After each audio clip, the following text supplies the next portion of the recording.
சரி, நம்ம இன்னைக்கு பார்க்க போற பாடம் என்னன்னா பழமொழி. பழமொழி நம்ம வாழ்க்கையில எப்படி நம்மளை முன்னேற்கும் அப்படின்றதுக்கு மிகச்சிறந்த உதாரணம் என்னன்னா, நம்ம வீட்டில் இருக்க பெரியவங்க அல்லது அம்மா அப்பா எல்லாம் நம்ம திட்டம் போது பயன்படுத்துகிற வார்த்தைகளை வச்சு நம்ம கண்டுபிடிச்சிக்கலாம்.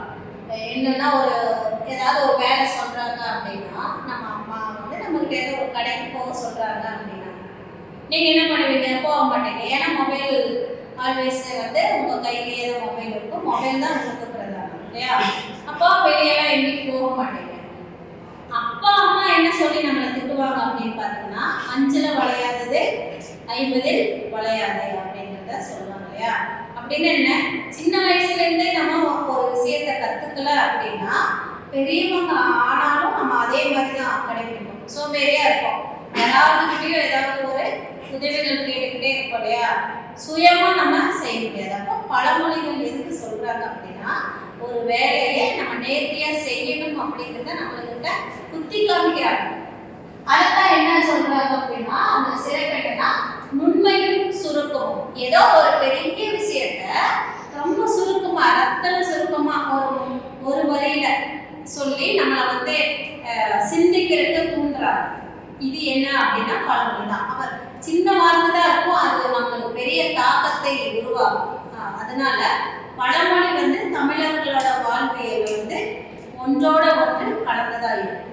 சரிங்களா? இப்போ அந்த மாதிரி பார்க்கறத நம்ம முதல்ல எப்படி பார்க்கலாம் அப்படின்னா, விவசாயம் சார்ந்து என்னென்ன பழமொழிகள் இருக்கு, நிறைய பழமொழிகள் இருக்கு. நம்ம ஒரு குறிப்பா ஒரு 4-5 பழமொழிகளை மட்டும் நம்ம இன்னைக்கு பார்க்கலாம்.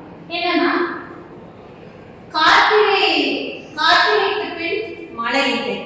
கார்த்திகை மாசம் வரையிலும் நம்ம என்ன பண்ணோம்னா, உழவு தொழிலுக்கு உழவு சார்ந்த வேலைகள் எல்லாம் நம்ம செய்வோம். ஏன்னா விதை விதைக்கணும் அல்லது நெல்லெல்லாம் போட்டிருப்போம், அதெல்லாம் அறுத்துருப்போம். அறுத்ததுக்கு அப்புறம் அந்த நிலம் வந்து பண்படுத்தப்பட வேண்டும் நம்ம இல்லையா? அப்போ மழை இல்லாத டைம்ல என்ன பண்ணணும்னா, விதை விதைக்கிறதெல்லாம் அறுத்துருப்போம். அந்த நிலத்துல இருக்கிற அந்த இதெல்லாம் அடுத்த பயிர், சுழற்சி பயிருக்கு வந்து தேவையான உரங்கள் போடுறது, மற்றபடி அந்த நிலத்தை பண்படுத்துறது, உழவோட்டுறது, இதெல்லாம் நம்ம காரியங்களெல்லாம் நம்ம செய்வோம். இதெல்லாம் எப்போன்னா கார்த்திகை மாசத்துக்கு அப்புறம் மழையெல்லாம் இருக்காது இல்லையா?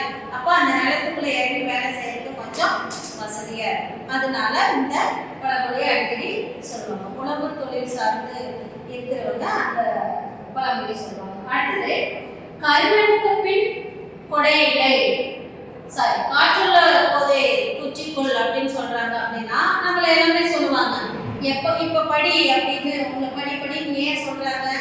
இந்த வயசுல நீங்க படிக்கல அப்படின்னா வயசானதுக்கு அப்புறம் படிக்கிறதுக்கு ஆர்வமே வராது. அப்போ நம்ம நல்லா சம்பாதிக்கணும் அப்படின்னா இளமை இருக்கும் போதே, படிக்கும் ஆர்வம் இருக்கும் போதே, டைம் இருக்கும் போதே கத்துக்கணும் அப்படிங்கிறது தான். புரிஞ்சுதா?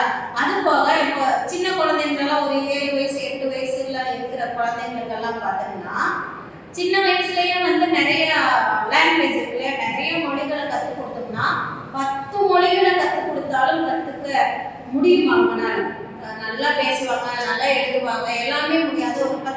ஒரு குறிப்பிட்ட வயசுக்குள்ளதான் அதெல்லாம் முடியும்.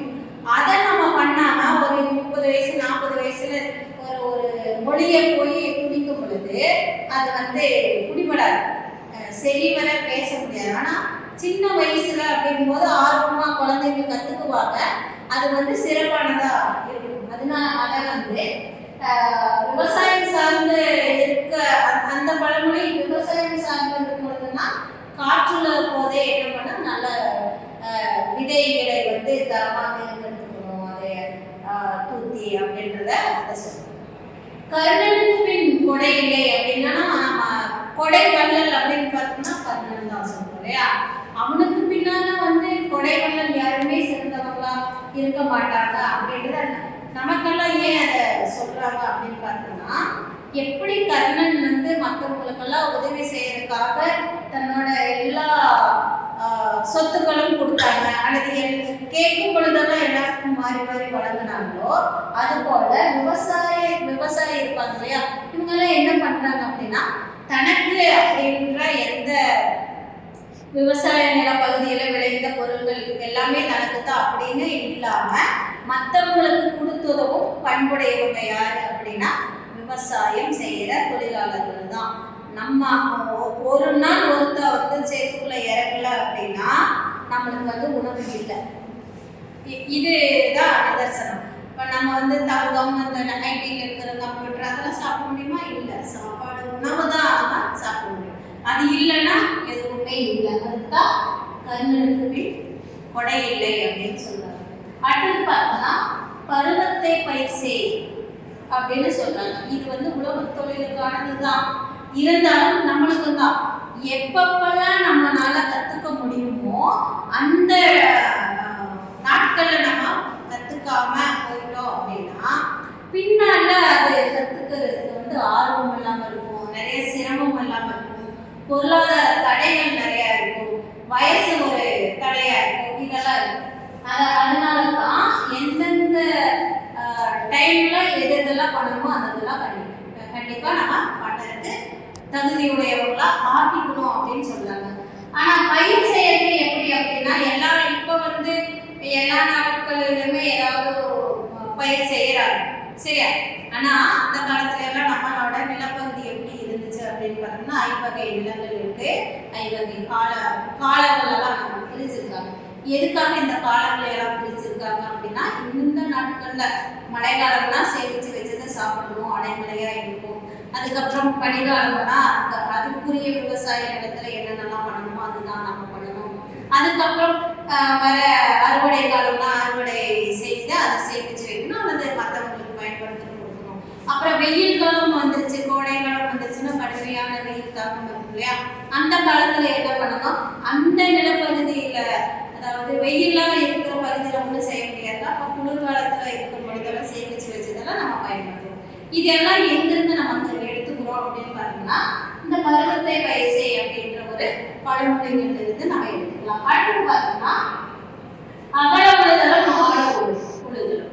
ஒரு விதையை நம்ம விதைக்கிறோம் அப்படின்னு பார்த்தோம்னா போயிட்டு வெறுமே போய் இப்படி விட்டுட்டு வந்துட்டோம்னா அந்த விதை தரமானதா இருக்காது, சரியா? இதை நம்ம ஆழமா குழி தோண்டி அதுக்குள்ள பதிச்சு அதுக்கான உரங்கள் விட்டு அதுக்கான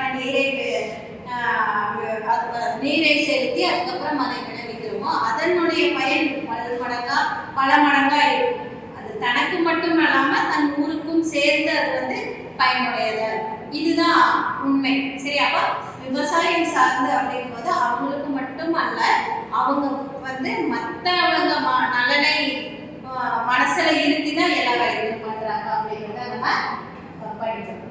ஆடிப்பட்டம் தேடி விதை அப்படின்னு சொல்றாங்க. ஆடி மாசத்துல நம்ம விதைக்கல அப்படின்னா நம்மளுக்கு சரியான பயன் இருக்காது.